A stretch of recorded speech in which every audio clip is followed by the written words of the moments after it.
11ਵੀਂ ਜਮਾਤ ਦੇ ਸਾਰੇ ਹੀ ਵਿਦਿਆਰਥੀਆਂ ਦਾ ਪੰਜਾਬੀ ਦੀ ਜਮਾਤ ਵਿੱਚ ਹਾਰਦਿਕ ਸਵਾਗਤ ਹੈ। I am Mrs Manpreet Kaur of Punjabi teacher from California public school ਖੁਖਰਾਣਾ।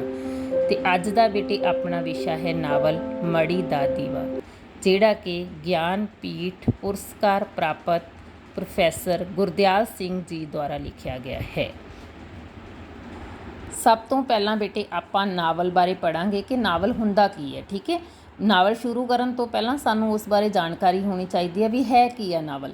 ਤਾਂ ਨਾਵਲ ਕੀ ਹੈ ਬੇਟੇ? ਨਾਵਲ ਆਧੁਨਿਕ ਸਾਹਿਤ ਦਾ ਇੱਕ ਲੋਕਪ੍ਰਿਯ ਰੂਪਾਕਾਰ ਹੈ। ਲੋਕਪ੍ਰਿਯ ਲੋਕਾਂ ਦੁਆਰਾ ਜਿਸ ਨੂੰ ਪਿਆਰ ਕੀਤਾ ਜਾਂਦਾ। ਠੀਕ ਹੈ, ਹਰਮਨ ਪਿਆਰਾ। ਤਾਂ ਪੰਜਾਬੀ ਜਿਹੜਾ ਨਾਵਲ ਹੈ ਉਹ ਅੰਗਰੇਜ਼ੀ ਦੇ ਸ਼ਬਦ ਨਾਵਲ ਦਾ ਹੀ ਬਦਲਵਾਂ ਰੂਪ ਹੈ, ਜਿਸ ਦੀ ਉਤਪਤੀ ਜਿਹੜੀ ਹੋਈ ਸੀ ਉਹ ਇਤਾਲਵੀ ਭਾਸ਼ਾ ਦੇ ਸ਼ਬਦ ਨਿਵੇਲਾ ਤੋਂ ਹੋਈ ਹੈ, ਜਿਸ ਦਾ ਅਰਥ ਹੁੰਦਾ ਨਵਾਂ।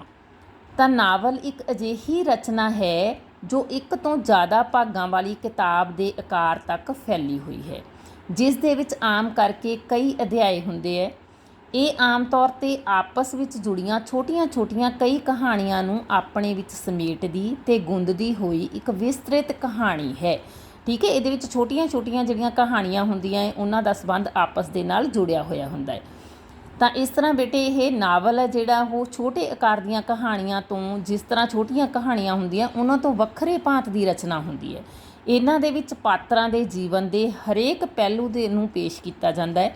ਨਾਵਲ ਇੱਕ ਦੇ ਵਿੱਚ ਪਾਤਰ ਕੀ ਕਰਦੇ ਹਨ, ਕੀ ਸੋਚਦੇ ਹਨ, ਉਹਨਾਂ ਦੇ ਕਾਰਜ ਅਤੇ ਮਨ ਦੇ ਅੰਦਰ ਚੱਲ ਰਹੀਆਂ ਸੋਚਾਂ ਨੂੰ ਸ਼ਾਬਦਿਕ ਰੂਪ ਦੇ ਵਿੱਚ ਪੇਸ਼ ਕੀਤਾ ਜਾਂਦਾ ਹੈ, ਸ਼ਬਦਾਂ ਦੇ ਰੂਪ ਵਿੱਚ ਪੇਸ਼ ਕੀਤਾ ਜਾਂਦਾ ਹੈ।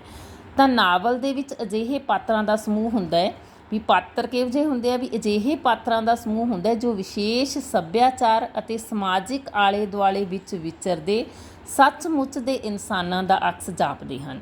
ਜਦੋਂ ਅਸੀਂ ਨਾਵਲ ਪੜ੍ਹਦੇ ਹਾਂ ਬੇਟੇ ਤਾਂ ਪਾਠਕਾਂ ਨੂੰ ਨਾਵਲ ਤਾਂ ਹੀ ਚੰਗਾ ਲੱਗਦਾ ਹੈ ਜੇ ਉਸਦੇ ਜਿਹੜੇ ਪਾਤਰ ਹੋਣ ਉਹ ਸਾਡੇ ਆਲੇ ਦੁਆਲੇ ਦੇ ਵਿੱਚੋਂ, ਸਮਾਜ ਦੇ ਵਿੱਚੋਂ ਹੀ ਹੋਣ, ਤਾਂ ਹੀ ਜਿਹੜੇ ਨਾਵਲ ਹੁੰਦੇ ਆ ਉਹ ਜ਼ਿਆਦਾ ਪ੍ਰਸਿੱਧ ਹੁੰਦੇ ਆ। ਤਾਂ ਨਾਵਲ ਆਮ ਬੰਦੇ ਦੀ ਆਪਣੀ ਸੁਪਨਿਆਂ ਦੀ ਪੂਰਤੀ ਦੀ ਜੱਦੋ-ਜਹਿਦ ਨੂੰ ਪੇਸ਼ ਕਰਦਾ ਹੈ, ਜਿਸ ਨਾਲ ਉਸ ਸਮਾਜਿਕ ਅਵਸਥਾ ਬਾਰੇ ਵੀ ਪਤਾ ਲੱਗਦਾ ਹੈ ਜਿਸ ਵਿੱਚ ਇਨਸਾਨ ਦੇ ਬੁਨਿਆਦੀ ਅਧਿਕਾਰਾਂ, ਆਜ਼ਾਦੀ ਅਤੇ ਸੁਪਨਿਆਂ, ਚਾਹਤਾਂ ਦੀ ਪੂਰਤੀ ਨਹੀਂ ਹੁੰਦੀ।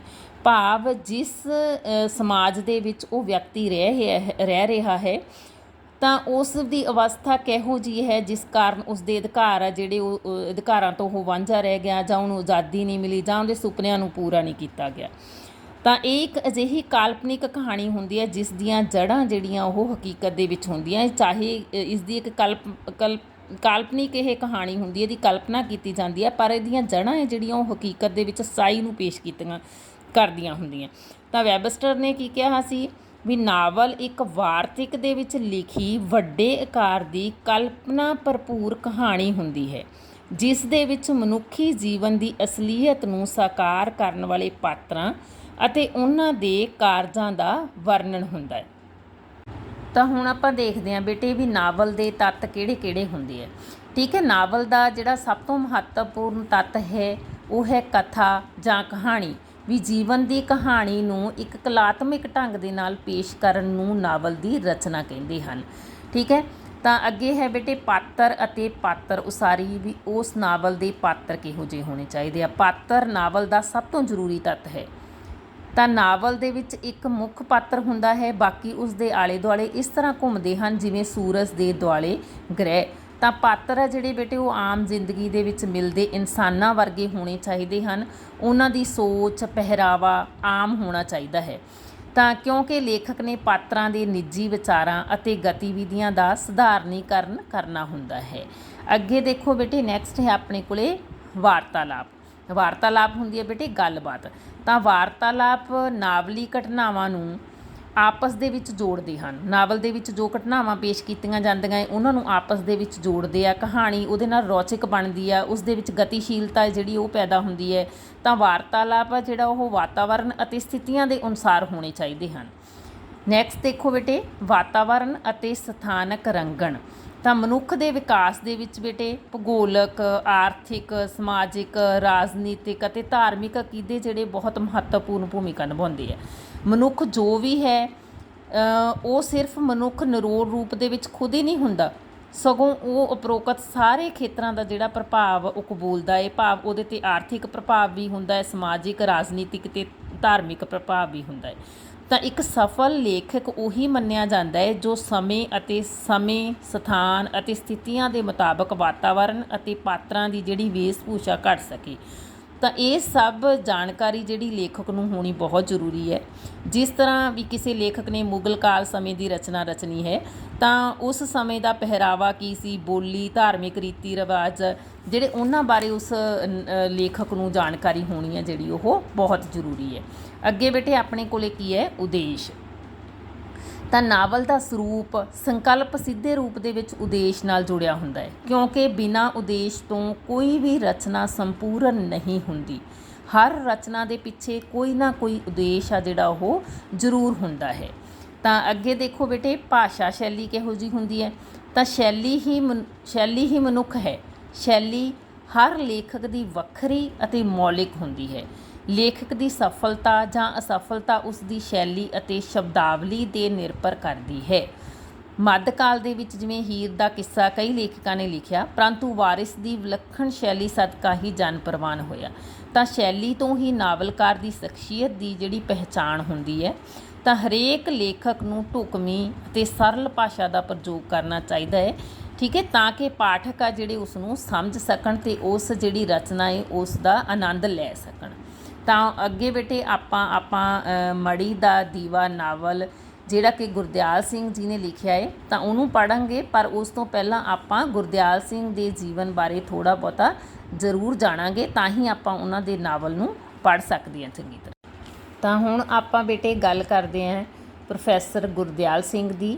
ਗਿਆਨਪੀਠ ਅਤੇ ਪਦਮ ਸ਼੍ਰੀ ਨਾਲ ਸਨਮਾਨਿਤ ਗੁਰਦਿਆਲ ਸਿੰਘ ਪੰਜਾਬੀ ਦੇ ਸਿਰਮੌਰ ਨਾਵਲਕਾਰ ਸਨ।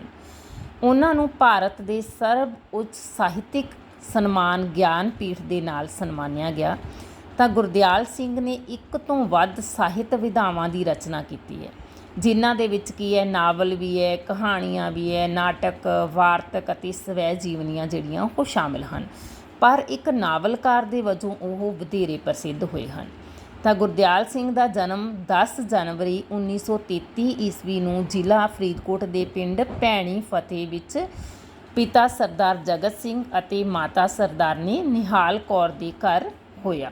ਤਾਂ ਇੱਕ ਗਰੀਬ ਪਰਿਵਾਰ ਦੇ ਵਿੱਚ ਪੈਦਾ ਹੋਣ ਕਾਰਨ ਉਹਨਾਂ ਨੂੰ ਜ਼ਿੰਦਗੀ ਦੇ ਵਿੱਚ ਅਨੇਕ ਮੁਸ਼ਕਲਾਂ ਦਾ ਸਾਹਮਣਾ ਕਰਨਾ ਪਿਆ। ਕਮਜ਼ੋਰ ਸਿਹਤ ਅਤੇ ਗਰੀਬੀ ਦੇ ਕਾਰਨ ਉਹਨਾਂ ਨੂੰ ਆਪਣੀ ਪੜ੍ਹਾਈ ਵਿੱਚ ਹੀ ਛੱਡਣੀ ਪਈ। ਪੂਰੇ 8 ਸਾਲ ਸਖਤ ਮਿਹਨਤ ਕੀਤੀ ਉਹਨਾਂ ਨੇ। ਫਿਰ ਇੱਕ ਅਧਿਆਪਕ ਨੇ ਉਹਨਾਂ ਨੂੰ ਹੱਲਾਸ਼ੇਰੀ ਦਿੱਤੀ ਅਤੇ ਫਿਰ ਉਹਨਾਂ ਨੇ ਦੁਬਾਰਾ ਪੜ੍ਹਨਾ ਸ਼ੁਰੂ ਕੀਤਾ। ਤਾਂ 10ਵੀਂ ਕਰਨ ਤੋਂ ਬਾਅਦ ਗਿਆਨੀ, ਫਿਰ MA ਕਰਨ ਤੋਂ ਬਾਅਦ ਉਹਨਾਂ ਨੇ ਸਕੂਲ ਦੇ ਵਿੱਚ ਅਧਿਆਪਨ ਦਾ ਜਿਹੜਾ ਕੰਮ ਕੀਤਾ, ਅਧਿਆਪਕ ਲੱਗ ਗਏ ਅਤੇ ਫਿਰ ਤਰੱਕੀ ਕਰਦੇ ਕਰਦੇ ਪਹਿਲਾਂ ਕਾਲਜ ਦੇ ਵਿੱਚ ਅਧਿਆਪਕ ਅਤੇ ਫਿਰ ਯੂਨੀਵਰਸਿਟੀ ਦੇ ਵਿੱਚ ਉਹ ਪ੍ਰੋਫੈਸਰ ਬਣੇ। ਤਾਂ ਇਹ ਬੇਟੇ ਉਹਨਾਂ ਦੀ ਮਿਹਨਤ ਦਾ ਫਲ ਸੀਗਾ। ਉਹਨਾਂ ਨੇ ਇੰਨੀ ਮਿਹਨਤ ਕੀਤੀ, ਚਾਹੇ ਘਰ ਦੇ ਵਿੱਚ ਇੰਨੀਆਂ ਮੁਸ਼ਕਲਾਂ ਸੀਗੀਆਂ, ਇੰਨੀਆਂ ਮੁਸ਼ਕਲਾਂ ਦੇ ਬਾਵਜੂਦ ਵੀ ਉਹ ਇੰਨੇ ਵੱਡੇ ਜਿਹੜੀ ਪਦਵੀ ਨੂੰ ਹਾਸਲ ਕਰ ਸਕੇ। ਤਾਂ ਗੁਰਦਿਆਲ ਸਿੰਘ ਦੀ ਪਹਿਲੀ ਰਚਨਾ ਇੱਕ ਕਹਾਣੀ ਸੀ ਜੋ ਭਾਗਾਂ ਵਾਲੇ ਸਿਰਲੇਖ ਹੇਠ 1957 ਦੇ ਵਿੱਚ 5 ਦਰਿਆ ਪਰਚੇ ਦੇ ਵਿੱਚ ਛਪੀ ਸੀ। ਤਾਂ ਪਹਿਲੀ ਕਿਤਾਬ 1960 ਦੇ ਵਿੱਚ ਛਪੀ ਸੀ, ਜਿਸ ਦੇ ਵਿੱਚ ਜ਼ਿਆਦਾਤਰ ਕਹਾਣੀਆਂ ਬੱਚਿਆਂ ਦੀਆਂ ਸਨ। ਤਾਂ ਗੁਰਦਿਆਲ ਸਿੰਘ ਦਾ ਪਹਿਲਾ ਨਾਵਲ ਮੜੀ ਦਾ ਦੀਵਾ, ਜਿਹੜਾ ਕਿ ਆਪਣੇ ਬੇਟੇ ਸਿਲੇਬਸ ਦੇ ਵਿੱਚ ਸ਼ਾਮਿਲ ਕੀਤਾ ਗਿਆ ਹੈ, 1964 ਦੇ ਵਿੱਚ ਛਪਿਆ, ਜਿਹੜਾ ਕਿ ਸੰਸਾਰ ਪੱਧਰ 'ਤੇ ਪ੍ਰਸਿੱਧ ਹੋਇਆ। ਅਤੇ ਇਸ ਨਾਵਲ ਨੂੰ ਭਾਰਤੀ ਸਾਹਿਤ ਅਕਾਦਮੀ ਨੇ ਆਧੁਨਿਕ ਭਾਰਤੀ ਕਲਾਸਿਕ ਦੇ ਵਜੋਂ ਵੀ ਪ੍ਰਵਾਨਿਆ। ਤਾਂ ਇਸ ਨਾਵਲ ਨੂੰ ਸਾਰੀਆਂ ਭਾਸ਼ਾਵਾਂ ਦੇ ਵਿੱਚ ਅਨੁਵਾਦ ਕਰਕੇ ਛਾਪਿਆ ਗਿਆ। ਰੂਸੀ ਭਾਸ਼ਾ ਦੇ ਵਿੱਚ ਲਗਭਗ ਇਸ ਦੀਆਂ 4 ਲੱਖ ਕਾਪੀਆਂ ਛਪੀਆਂ। ਤਾਂ ਇਸ 'ਤੇ ਇੱਕ ਫਿਲਮ ਵੀ ਬਣੀ, ਜਿਸ ਨੂੰ 1990 ਦਾ ਖੇਤਰੀ ਭਾਸ਼ਾ ਫਿਲਮ ਦਾ ਸਰਬੋਤਮ ਜਿਹੜਾ ਪੁਰਸਕਾਰ ਵੀ ਪ੍ਰਾਪਤ ਹੋਇਆ। ਤਾਂ ਪੰਜਾਬੀ ਦਾ ਇਹ ਪਹਿਲਾ ਆਂਚਲਿਕ ਨਾਵਲ ਹੈ। ਇਸ ਦੇ ਵਿੱਚ ਲੇਖਕ ਨੇ ਪਿੰਡ ਦੇ ਬਦਲਦੇ ਵਾਤਾਵਰਣ ਵਿੱਚ ਪੁਰਾਣੀਆਂ ਅਤੇ ਨਵੀਆਂ ਕਦਰਾਂ ਕੀਮਤਾਂ ਦੇ ਆਪਸੀ ਟਕਰਾਅ ਨੂੰ ਪੇਸ਼ ਕੀਤਾ ਹੈ। ਇਹ ਟਕਰਾਅ ਪਿੰਡ ਦੇ ਗਰੀਬ ਅਤੇ ਦਲਿਤ ਲੋਕਾਂ ਦੇ ਜੀਵਨ ਨੂੰ ਕਿਵੇਂ ਅਤੇ ਕਿਉਂ ਪ੍ਰਭਾਵਿਤ ਕਰਦਾ ਹੈ, ਇਸੇ ਨੂੰ ਸਮਝਣ ਅਤੇ ਪੇਸ਼ ਕਰਨ ਦੀ ਕੋਸ਼ਿਸ਼ ਗੁਰਦਿਆਲ ਸਿੰਘ ਦੇ ਨਾਵਲੀ ਜਗਤ ਦਾ ਮੁੱਖ ਵਿਸ਼ਾ ਹੈ। ਵੀ ਆਪਾਂ ਇਸ ਨਾਵਲ ਮੜੀ ਦਾ ਦੀਵਾ ਨਾਵਲ ਦੇ ਵਿੱਚ ਕੀ ਪੜ੍ਹਾਂਗੇ। ਤਾਂ ਬੇਟੇ ਇਸ ਮਹਾਨ ਵਿਅਕਤੀ ਦੀ ਜਿਹੜੀ ਮੌਤ ਸੀਗੀ ਉਹ 16 ਅਗਸਤ 2016 ਨੂੰ ਹੋਈ।